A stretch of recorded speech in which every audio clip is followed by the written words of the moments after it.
বাংলাদেশ জামাত ইসলাম তো যুদ্ধাপরাধ করে নাই, কারণ বাংলাদেশ জামাত ইসলামের জন্ম হয়েছে মে 1988 সনে। আমি দল থেকে 5 বার বহিষ্কার হয়েছি।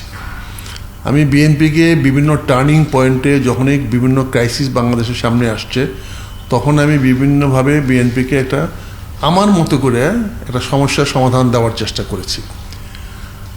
আমি 91 সন থেকেও বলেছি, যখন জামাতের সঙ্গে সরকার গঠন করতে গেল, আমি বললাম জামাতকে সরকার গঠন করতে নিয়েন না, কারণ আমরা গণতন্ত্রের একটা বিজয় যাত্রায় যুদ্ধপরাধীদেরকে আমাদের সাথে নেওয়ার ট্যাগ করাটা ঠিক হবে না।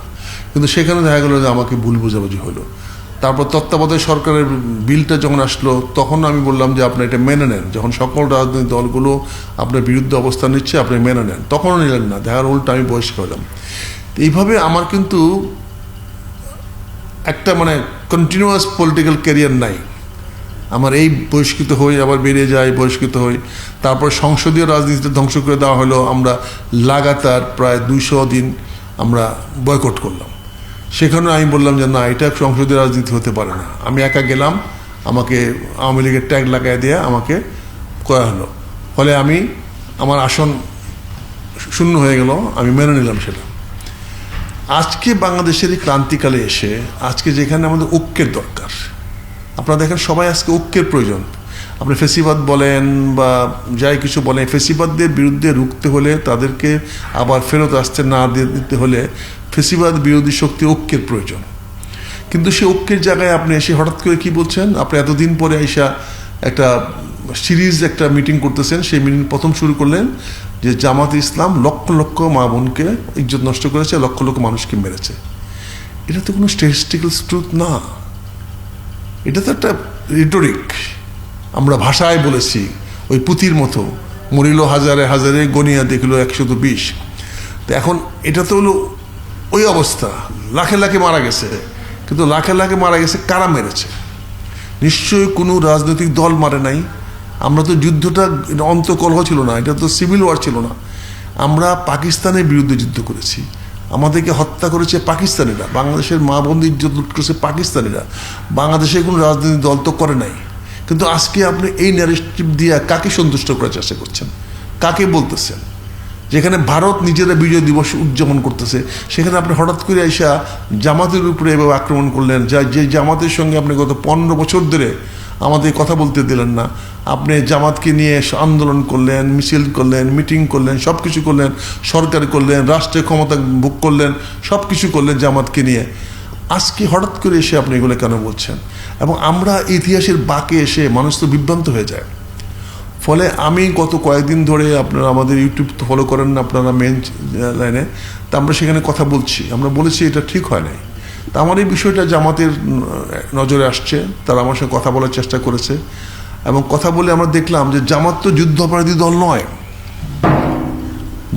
বাংলাদেশ জামাত ইসলাম তো যুদ্ধাপরাধ করে নাই, কারণ বাংলাদেশ জামাত ইসলামের জন্ম হয়েছে মে 1988 সনে। 79-এ বিএনপি জন্ম হয়েছে, আর জামাত ইসলামের জন্ম হয়েছে মে 1980 সনে। কোনটা? বাংলাদেশ জামাত ইসলাম। তো সেই বাংলাদেশ জামাত ইসলাম তো স্বাধীনতা বিরোধী না। তার গঠনতন্ত্রে পরিষ্কার সে বলতেছে, যেহেতু বাংলাদেশের জনগণ ও মুক্তিযোদ্ধাদের বীরত্বপূর্ণ সংগ্রামের মধ্যে দিয়ে বাংলাদেশ বিশ্বের মানচিত্রে স্বাধীন সার্বভৌম জাতিরাষ্ট্রের মর্যাদা লাভ করিতেছে, সেহেতু এই সকল মৌলিক বিশ্বাস চেতনার ভিত্তিতে শোষণমুক্ত ন্যায় ও ইনসাফ ভিত্তিক সমাজ গঠনের মহান উদ্দেশ্যে বাংলাদেশ জামাতে ইসলামীর এই গঠনতন্ত্র প্রণীত ও প্রবর্তিত হইল। জামাত তো 71-এর ইসলামী বা ইস্ট পাকিস্তানের জামাত ইসলাম না, ইস্ট পাকিস্তানের জামাত ইসলাম না, বা বাংলাদেশের জামাত ইসলাম না, পাকিস্তানের জামাত ইসলাম না, এটা বাংলাদেশ জামাত ইসলাম, যেটা 1980 সনে যার জন্ম হয়েছে। এবং যারা মুক্তিযুদ্ধকে স্বীকার করে, যারা মনে করে যে বাংলাদেশের মুক্তিযুদ্ধের মাধ্যমে একটা জাতি রাষ্ট্র তৈরি হয়েছে, তো তারা তো স্বীকার করে। তাহলে আমরা কেন তাদের বিরুদ্ধে মিথ্যা অভিযোগগুলো আনতেছি?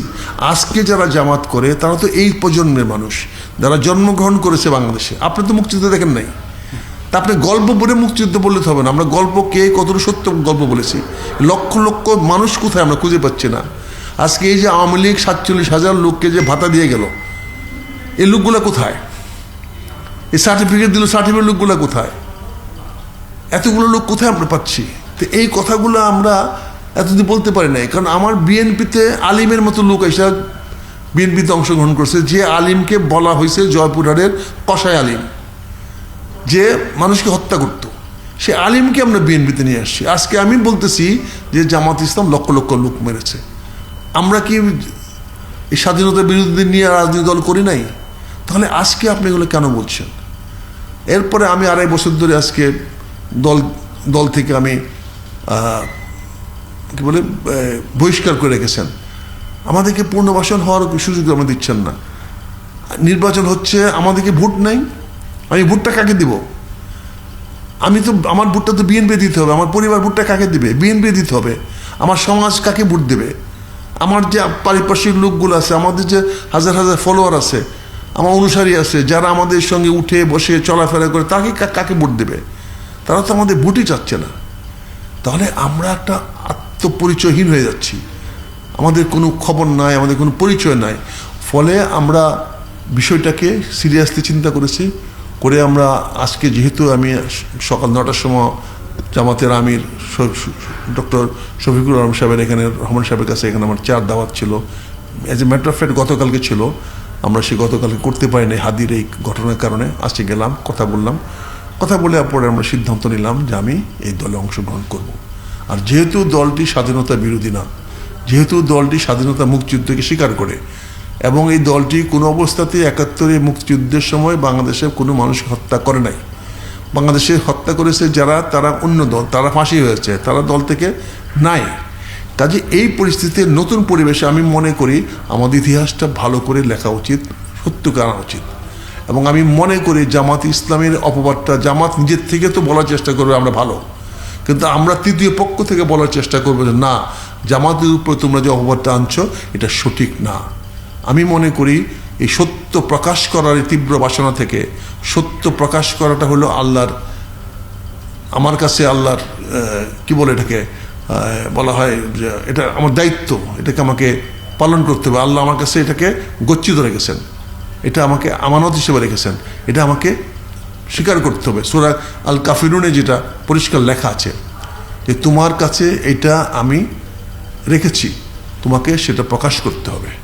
তো এই বিষয়গুলো তুলে ধরার জন্য আমি আজকে আলাপচারিতা করার পরে আমি অত্যন্ত কৃতজ্ঞ জামাতের আমির সাহেবের কাছে, মহাসচিব সাহেবের কাছে, সেক্রেটারি জেনারেলের কাছে এবং তাদের যুগ্ম সচিবের কাছে। তারা আমাকে দলে নেওয়ার ব্যবস্থা করেছেন এবং আমি যোগদান করতে পেরেছি। আমি এই জন্য ওনাদেরকে ধন্যবাদ জানাই, কৃতজ্ঞতা জানাই। এবং এখন থেকে আমরা জামাতের হয়ে কাজ করব, জামাতের অপবাদগুলোকে দূর করার চেষ্টা করব।